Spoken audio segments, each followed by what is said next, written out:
কেন্দ্রীয় রাজ্য বাজেটে মিড ডে মিল কর্মীদের বেতন বাবদ কোনো অর্থ বরাদ্দ না হওয়ায় চরম ক্ষোভে ফেটে পড়লেন কর্মীরা।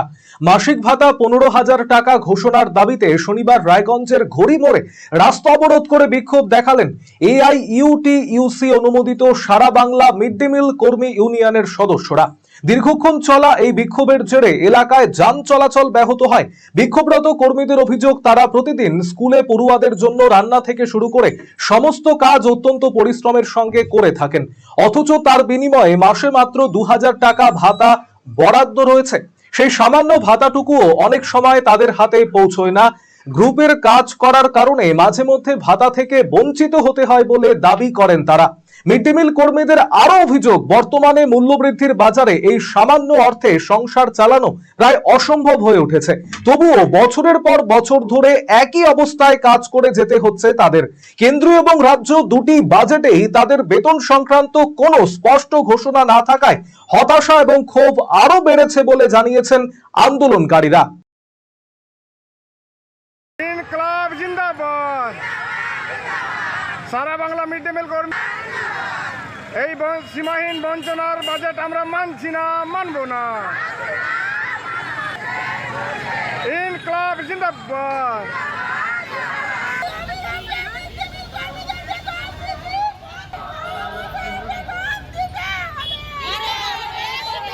আমরা মানে 2006 সাল থেকে, কেউ হয়তো 2 সাল থেকে, কেউ হয়তো 18 সাল থেকে রান্না করছে, 12 মাস রান্না করছে, আবার 10 মাসের বেতন দিচ্ছে। আবার যে কোনো স্কুলে 2 জন করে রান্না করছে, ওরা পাচ্ছে 2,000। কোনো স্কুলে হয়তো দল মিলে রান্না করছে, 10 জন মিলে, তো ওরা পাচ্ছে 200, কই 400, কোনো দলে আছে 12 জন, কোনো দলে আছে 10 জন, এরকম করে। আবার সব সবারই সেবিকের, আশা কর্মীগুলোর, তো লক্ষ্মী ভান্ডারের সবারই দিতে বাড়ালো, কিন্তু আমাদের না। আমরা তো 12 মাস রান্না করছি, 12 মাস রান্না করে 10 মাসের বেতন দিচ্ছে, সবার বেতন বাড়িয়েছে। তার জন্য কি দিদি কি আমরা চাই আমাদের জন্য ভাতা হয়, যেন ন্যূনতম ভাতা দেয়, যেন ন্যূনতম বেতন দেয়। মোটামুটি সকাল 9টা থেকে বেলা 4টা পর্যন্ত আমরা স্কুলে বাচ্চা কাচ্চাকে রেখে দিয়ে বাচ্চাদের জন্য গিয়ে রান্না করছি। মাসিক ভাতার জন্য 15,000 হয়, এটাই আমাদের দাবি। আজকের যে দেখেছেন 1 ফেব্রুয়ারিতে আমাদের কেন্দ্র সরকার বাজেট পেশ করেছেন এবং 5 ফেব্রুয়ারি আমাদের রাজ্য সরকার বাজেট পেশ করেছেন, কিন্তু এই বাজেটে যারা সব থেকে নিপীড়িত, শোষিত, বঞ্চিত অংশ, তারা দিনের পর দিন হাড় ভাঙা পরিশ্রম করে এই আমাদের 8ম শ্রেণী পর্যন্ত বিদ্যালয়গুলিতে কাজ করে যাচ্ছে, রান্নার কাজ করে যাচ্ছে, যাদের বলা হচ্ছে যে মিড ডে মিল কর্মী। সেই মিড ডে মিল কর্মীরা কাজ করে গেলেও তাদের বেতন মাত্র দেওয়া হয় 2,000 টাকা। আবার এই বেতন 2,000 টাকাও তারা পায় না, কারণ তাদের গ্রুপে কাজ করতে হয়, গ্রুপের মধ্যে টাকাটা ভাগ করে দিতে হয়। বাস্তবে তাদের কোথাও 400, 500, 200, 300 পর্যন্ত মাসে পায়। ফলে এইরকম একটা বঞ্চনার অংশ মানুষ, যারা দিনের পর দিন হাড় ভাঙা পরিশ্রম করে কাজ করে যাচ্ছে।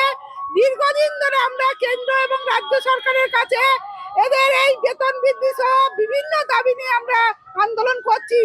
এই বাজেটের আগেও আমরা মুখ্যমন্ত্রীর কাছে খোলা চিঠি দিয়েছিলাম, বলেছিলাম যে আপনারা এইরকম এই মিড ডে মিল কর্মীদের প্রতি ভাবুন এবং এদের বেতন বৃদ্ধি করুন, কিন্তু তারা এই বাজেটে তাদের বরাদ্দ করলো না। এখন আপনার প্রিয় রায়গঞ্জ শহরের বুকে মোবাইল এবং নানান ধরনের নিত্য প্রয়োজনীয় ইলেকট্রনিক্স এবং ইলেকট্রিক সামগ্রীর বিশাল সম্ভার অত্যন্ত সুলভ মূল্যে এই সমস্ত সামগ্রী পেতে আজই আসুন মুক্তি স্টুডিও ও সুপার কালেকশনে।